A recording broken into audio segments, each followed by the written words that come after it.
সবাইকে শুভ সন্ধ্যা। আজকে আমাদের এক্সপেরিমেন্ট নাম্বার 6। আমাদের টোটাল 8টা পড়তে হবে। তো এক্সপেরিমেন্ট 6 যেটা আমরা আজকে দেখব সেটা হচ্ছে যে printing of 100% polyester fabric with disperse dye. অর্থাৎ গত ক্লাসে আমরা যেটা দেখেছিলাম সেটা হচ্ছে printing of 100% cotton fabric with reactive dye. আজকে যেটা দেখবো সেটা হচ্ছে ফেব্রিক উইথ ডিসপার্স ডাই। আমরা জানি যে পলিস্টার ফেব্রিকের জন্য সাধারণত আমরা ডিসপার্স ডাই ইউজ করে থাকি। তো পলিস্টার প্রিন্টিং এর আগে পলিস্টারের মেকানিজম সম্পর্কে একটু জানা দরকার আমাদের সবার। কারণ পলিস্টারে আসলে ডাইংটা কিভাবে হয় বা প্রিন্টিংটা কিভাবে হবে দুটোই কিন্তু একই রকম জিনিস। বিষয়টা যেটা হচ্ছে এটা একটা পলিস্টার ফাইবার যদি আমরা বলে থাকি, আমরা জানি পলিস্টার একটা ম্যানমেড ফাইবার। তো সেই পলিস্টার ফাইবারে সাধারণত ডাই যখন ঢুকবে, তো আমরা জানি যে ডিসপার্স একটি নন আয়নিক ডাইস এবং পলিস্টার ফাইবার কোনো প্রকার চার্জ প্রদর্শন করে না পানিতে। অর্থাৎ ডাইস এবং ফাইবার কারোই কিন্তু কোনো চার্জ নেই। তাহলে ডাইংটা হয় কিভাবে? যখন আমরা জানি পলিস্টারের টিজি অর্থাৎ গ্লাস ট্রানজিশন টেম্পারেচার 70 ডিগ্রি থেকে শুরু করে 120 ডিগ্রি সেন্টিগ্রেড পর্যন্ত, এবং TM melting temperature 250 degree centigrade or more. এখন যেটা হয় এখানে দুটো থিওরি বলা হয় কাজ করে। তোমরা তো এটা পড়েছো বোধহয় থিওরিতে, বা যে পলিস্টারের ডাইংটা কিভাবে হয় এবং প্রিন্টিং কিভাবে হয়। তারপরও আমি আমার মতো বলছি। তো যখন আমরা 130 ডিগ্রি সেন্টিগ্রেডে ডাইং করি বা 130 ডিগ্রি সেন্টিগ্রেড দেই, তখন যেটা হয় তার টিজিটা অতিক্রম করে, অর্থাৎ গ্লাস ট্রানজিশন টেম্পারেচারটা অতিক্রম করে। আমরা জানি যে পলিস্টার একটা ম্যানমেড ফাইবার এবং প্রচুর ক্রিস্টালাইন, অর্থাৎ এর অনুপরমাণুগুলি, এর ওরিয়েন্টেশনগুলি একবারে স্ট্রেইট, অর্থাৎ এর ভিতরে কোনো গ্যাপ নেই যেখানে ডাইস পার্টিকেলগুলো ঢুকবে। কটনের ক্ষেত্রে যেরকম এব্রো থেব্রো রয়েছে, অ্যামরফাস রিজিয়ন রয়েছে, বাট পলিস্টারের ক্ষেত্রে কিন্তু সে ধরনের অ্যামরফাস রিজিয়ন নেই যে সেখানে ডাই ঢুকবে। তো যার কারণে যখন 130 ডিগ্রি সেন্টিগ্রেড টেম্পারেচারের উপরে ওঠে তখন ফাইবারটা একটু সফট হয়, অর্থাৎ টিজিটা উপরে উঠলে ফাইবারটা একটু গলে মানে সফট হবে, নরম হবে। তখন এর ভিতরে কিছু জায়গার সৃষ্টি হয় বা গ্যাপের সৃষ্টি হয়। ওকে, যখন একে পোর ভলিউম থিওরি বলা হয় অথবা ফ্রি ভলিউম থিওরি, পোর মডেল অথবা প্রি ভলিউম থিওরি দুটোই বলতে পারি। আমরা পেঁপে গাছ দেখেছি না, পচে যাওয়া পেঁপে গাছ কিরকম জালি জালি হয়, অতটা জালি জালি না, বাট ফাইবারের ভিতরে কিছু জায়গার সৃষ্টি হয়। তখন সেই জায়গাগুলোতে আমার এই ডাইসটা প্রবেশ করে। তো ডাইসটা যখন প্রবেশ করে তারপর আমরা কি করি, টেম্পারেচারটাকে আবার কমিয়ে দিই। তাহলে টেম্পারেচার বাড়ানোর ফলে ফাইবারটা সুইল হয়ে ফুলে উঠেছে এবং তার ভিতরে জায়গা সৃষ্টি হয়েছে, ডাইস পার্টিকেল গুলো তার ভিতরে প্রবেশ করেছে। এখন আমি টেম্পারেচারটা কমিয়ে দিচ্ছি, মনে করো আবার 60 ডিগ্রি বা 40 ডিগ্রি নিয়ে আসলাম। তাহলে কি হচ্ছে, যে পরিমাণ স্ফীত হয়েছিল সেটা আবার কম্প্যাক্ট হয়ে গেল, শক্ত হয়ে গেল, এবং মাঝখান থেকে লাভ কি হলো, ডাইসটা এর ভিতরে প্রবেশ করলো। তাহলে ডাইসটা আর বেরিয়ে আসতে পারলো না। তারপর বাইরে আমরা রিডাকশন ক্লিনিং দিয়ে দেই, বাইরের যে ডাইসটা রয়েছে সেটা চলে যায়। তাহলে শুধুমাত্র ভিতরে যে ডাইগুলি আটকা পড়ে আছে সেগুলোই থাকলো। এটা হচ্ছে পলিস্টার ডাই। তো পলিস্টার প্রিন্টিংটাও অনেকটা সেরকম, অনেকগুলো প্রিন্টিং রয়েছে পলিস্টারে। তার ভিতরে যে স্ক্রিন প্রিন্টিং সেটা একই রকম বলবো, যে যখন এখানে তো ডাইস প্রিন্ট পেস্ট থাকবে উইথ ময়েশ্চার মানে ওয়াটার সহ, এটা ফেব্রিকের উপর দেওয়া হলো, প্রিন্ট ডিজাইন করা হলো, তারপরে এটাকে যখন স্টিমিং করা হবে বা কিউরিং করা হবে তখন কিন্তু এটা এই টেম্পারেচারে করা হবে বা মোর দ্যান এই টেম্পারেচারে করা হবে, যাতে কিনা সেখানে আমাদের যে পিএইচ, পলিস্টার ডাইং এর পিএইচ সেটাও ঠিক থাকবে প্রিন্টিং এও। তো যার ফলে ডাইস পার্টিকেল গুলা তখন স্টিম এবং ওখানে অবস্থিত পানির জন্য হাইগ্রোস্কোপিক এজেন্ট আমরা ইউজ করতে পারি। প্রসেনজিৎ মন্ডল কি করছো, ডাক দিচ্ছ কেন?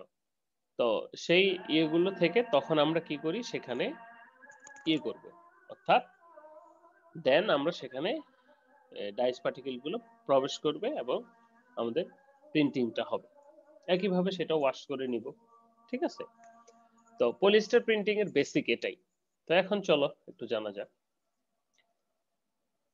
ওকে, কি লেখা একটু পড়ি। বলা হচ্ছে যে dyes are colored unsaturated organic chemical compounds capable of giving color to a substrate, definitely a textile coloring dyeing on it. The term dispersed dye have been applied to the organic coloring substance which are free from ionizing group. Definitely আমরা জানি কোনো প্রকার ionizing group নাই, are low water solubility and are suitable for dyeing hydrophobic fibers. তারা low water soluble এবং সেই সাথে তারা হাইড্রোফোবিক ফাইবার ডাইং করতে সুইটেবল। হাইড্রোফোবিক মানে পানি বিদ্বেষী। The dye has derived the name is insoluble aqueous properties and need apply to the aqueous dispersion.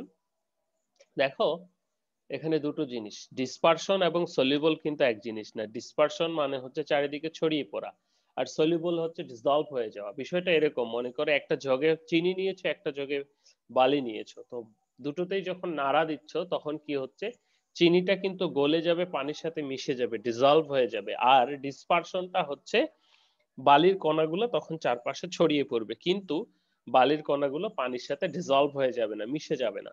Okay, so all of the dyes, they are of the smallest molecular size and printing hydrophobic fibers like polyester and fiber with dispersed dye may be considered as a process of dye transfer from printing paste to solid organic solvent বলতে ফাইবারে চলে আসবে। So dispersed dyes are added to the paste with the surface active agent from aqueous dispersion। কারণটা হচ্ছে যে নাহলে তো আমার সারফেস টেনশনটা যদি না কমে, তাহলে তো এমনিতেই পানি নেই, তারপরও যদি না কমে তাহলে তো প্রিন্টিং হবে না, সেজন্য সারফেস অ্যাক্টিভ এজেন্ট ইউজ করতে হবে। সো অল অফ ডাইজ কি বলছে, so insolubility of dispersed dye enable to leave the dye liquor as they are more substantive to the organic than inorganic dye liquor. The application of heat increases the energy of molecule and accelerate the dyeing in textile fiber. একইভাবে printing এর ক্ষেত্রেও hit দিলে কি হবে, একাধারে স্ফীত হচ্ছে ফাইবারটা এবং এই এবং ডাইস পার্টিকেল গুলো ভিতরে ঢুকছে। ওকে, so heating of dye liquid swell the fiber some extent as the dye penetrate into the fiber polymer system, thus the molecule take place in the amorphous region of the fiber, যে কথাটা বললাম। Once taking place within the fiber polymer system, the dye molecule held by hydrogen or van der Waals forces, এখানে এরকম কোনো covalent বা salt linkage বা এই ধরনের কোনো কিছু হয় না। অবজেক্টিভসটা কি, অবজেক্টিভসটা হচ্ছে কিভাবে ডাই ম্যাটেরিয়াল সেটা জানবো, সেটা জানলে আমরা প্রিন্টিংটা জানতে পারবো। Observe mat practical disadvantage idea practical experiment, অর্থাৎ প্রিন্টিংটা সম্পর্কে জানবো আমরা কিভাবে কি করব। Beaker, glass dot, digital balance, printing screen, squeezer লাগবে, যেগুলো দিয়ে স্ক্রিন করবো, ডিরেক্ট স্টাইল করি আর যেটাই করি না কেন। মেথড, স্ক্রিন প্রিন্টিং মেথড, একইভাবে আমরা একটা স্ক্রিন প্রিপারেশন করব এর মতো করে, অর্থাৎ যতগুলো আমাদের ইয়ে লাগবে, যে স্ক্রিন প্রিপারেশন করতে হবে আমাদের একটা উডেনের, অর্থাৎ যে কটা ডিজাইন আমরা করব সেই কটা ডিজাইনের, সেটা রোলার হতে পারে, রোটারি হতে পারে, বা নরমাল হ্যান্ড স্ক্রিনও হতে পারে, নো ম্যাটার। ঠিক আছে, স্ক্রিন লাগবে আমাদের। তারপরে কি হচ্ছে, এবার আমরা প্রসিডিউরে চলে যাব। প্রিন্টিং এর ক্ষেত্রে সবচেয়ে বড় কথা হচ্ছে প্রিন্ট পেজ প্রিপারেশন। তো প্রথমে কি 100% পলিস্টার ফেব্রিক লাগছে অবশ্যই। প্রসেস সিকোয়েন্সটা কি, প্রসেস সিকোয়েন্সটা হচ্ছে প্রিপারেশন অফ দ্য ফেব্রিক বলতে বোঝাচ্ছে আমাদের যদি আমরা স্কাওয়ারিং ব্লিচিং করে থাকি সেই ক্ষেত্রে preparation of the fabric, print paste. Scouring bleaching বলতে নরমাল দাগ টাগ বা এগুলো লাগতে পারে, সেজন্য কালার ব্লিচিং অয়েল নরমাল ইয়ে করে নিতে হবে, ওয়াশ করে নিতে হবে। Preparation of the print paste, print paste preparation করতে হবে। তারপরে হচ্ছে অ্যাপ্লিকেশন যেভাবে করব, রুম টেম্পারেচারে ড্রাই করে 130 থেকে 80 বা 210ও করা যায়, স্টিমিং করে নিব, তারপর আফটার ট্রিটমেন্ট ওয়াশ করে আউট করে দেব। এটা ছিল প্রসিডিউর।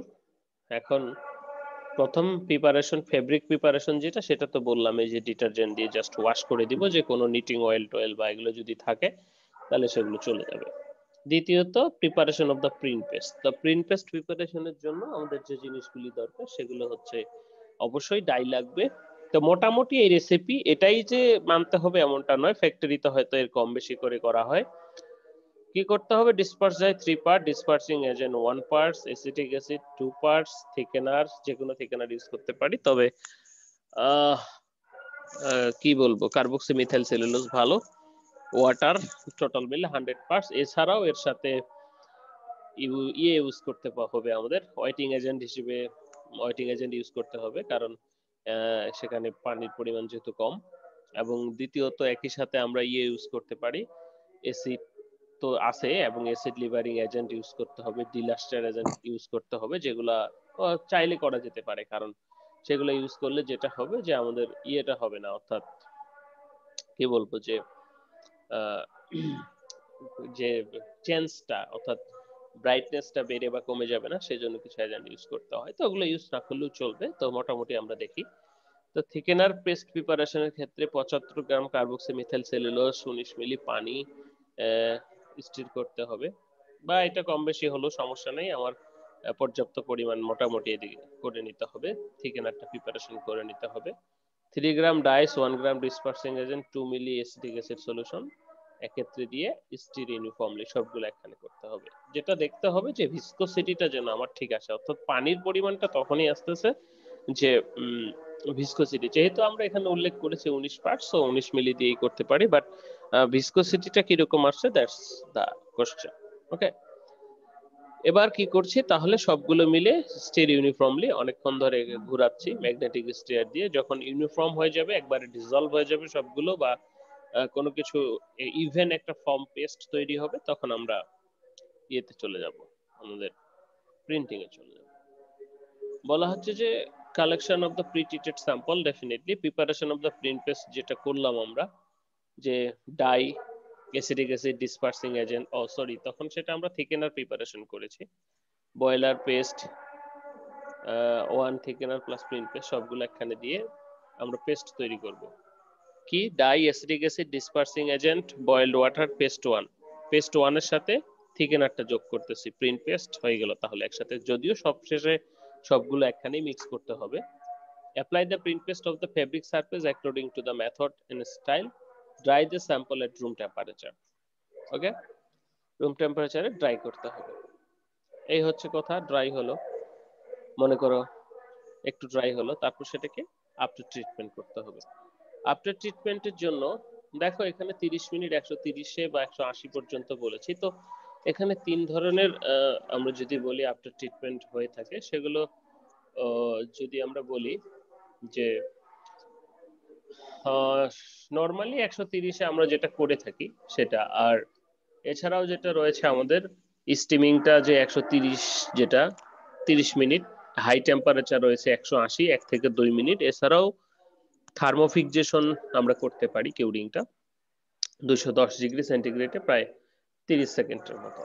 ঠিক আছে, কিউরিং করলাম, কিউরিং আমরা নামিয়ে নিব। তো তার আগে আমরা যদি এখানে থিকেনার হিসেবে যেটা বললাম যে কার্বক্সিমিথাইল সেলুলোজ ছাড়াও আমরা আমাদের কমন যে সোডিয়াম এলিজিনেট সেটা ইউজ করতে পারি। তারপরে আরো অন্যান্য যেগুলো রয়েছে, অর্থাৎ শার্প আউটলাইন আসবে এরকমটা ইউজ করতে পারি। ঠিক আছে, সো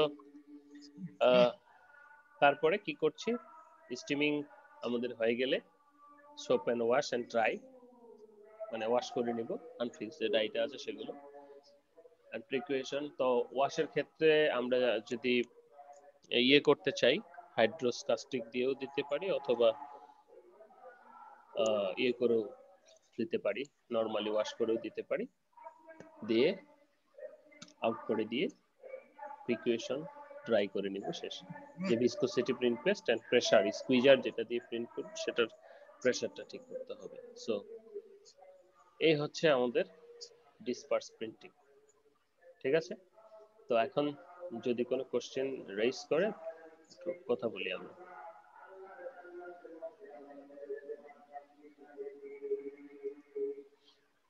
পলিস্টার প্রিন্টিং সম্পর্কে ডিসপার্স ডাই দিয়ে আর কারো কোনো কথা আছে কিনা বলো।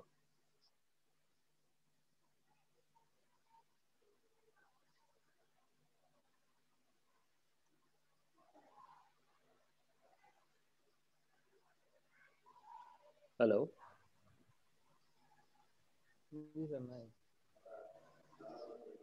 কারো কোনো কথা নেই?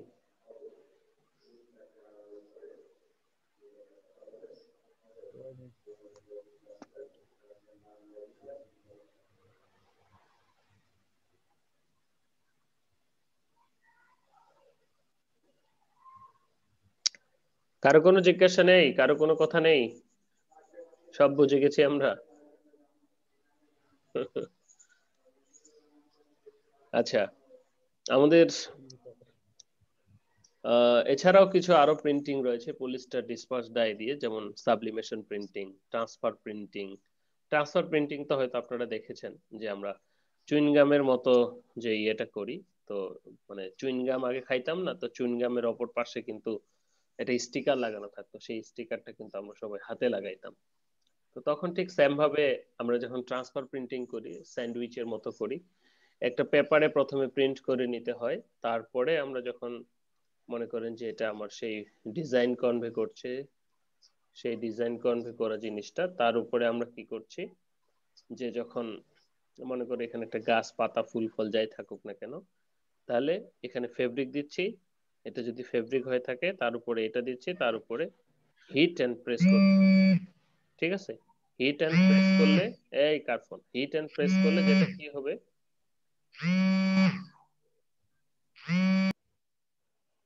হিট এন্ড প্রেস করলে যেটা হবে যে এটা গলে গিয়ে এটা ফেব্রিকে লেগে যাবে।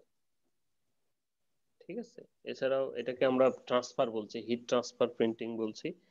এছাড়াও সাবলিমেশন প্রিন্টিং রয়েছে। ওকে, এ হচ্ছে কথা।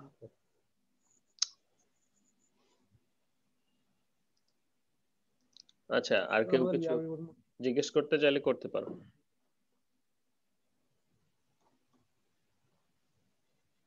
কারো কোনো প্রশ্ন আছে এ রিলেটেড? স্যার একটা প্রশ্ন ছিল স্যার। বলো। কটন ফেব্রিকের মধ্যে যেরকম প্রিন্টিং হবে, পলিস্টারের ক্ষেত্রে তো সে একই প্রিন্টিং হবে না, না?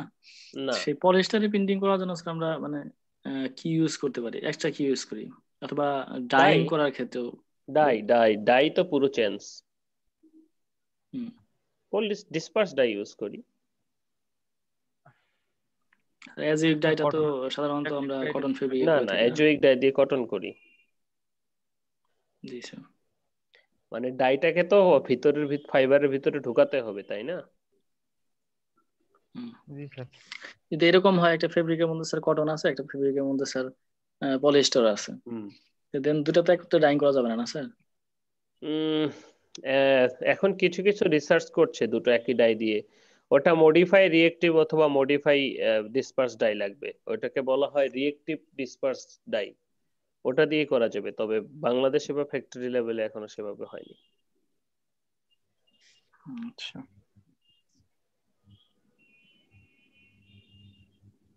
আর প্রিন্টিং এর ক্ষেত্রে স্যার পলিয়েস্টার ফেব্রিকে স্যার সরাসরি প্রিন্টিং ওটা কি মানে লাগবে? হ্যাঁ, কেন লাগবে না, সরাসরি প্রিন্টিং আমি যেভাবে প্রিন্ট পেস্ট প্রিপারেশন করলাম সেভাবে প্রিপারেশন করে করলেই হবে। কেন লাগবে না? আমরা তো 130 বা 80-তে, 40-50-এ কিউরিং করছি না? তো সেই যখন কিউরিং হবে তখন কিন্তু সেই ইয়ার্নটা ফেপে উঠবে, ফুলে ফেপে উঠবে, তখন তার ভিতরে ডাই প্রবেশ করবে। বুঝতে পারছি। মিনিমাম কত কত ডিগ্রি সেলসিয়াসে ওটা ডাইটা মিনিমাম অ্যাবজর্ব একশো করবে? তিরিশ ডিগ্রি সেন্টিগ্রেডে করতে হবে, তবে কেরিয়ার ইউজ করলে 100 ডিগ্রিতেও করা যাবে। তবে সাধারণত 130 বা এরকমই করা হয় এর উপরে, কারণ ওই যে বললাম যে আমাদের কিন্তু হচ্ছে কত, 130 120 ডিগ্রি পর্যন্ত মেল্টিং টেম্পারেচারে, হুম। তাই না? স্যার বুঝতে পারছি। হুম। স্যার তারপর আমাদের ল্যাব রিপোর্ট স্যার কয়টা দিবেন মোট? ল্যাব রিপোর্ট 3টা লিখবা, যে কোনো 3টা লিখে ফেলো। আর এটার জন্য করে রেডি করে রেখো, টাইম রেডি করে রাখো, কবে দিতে চাও। স্যার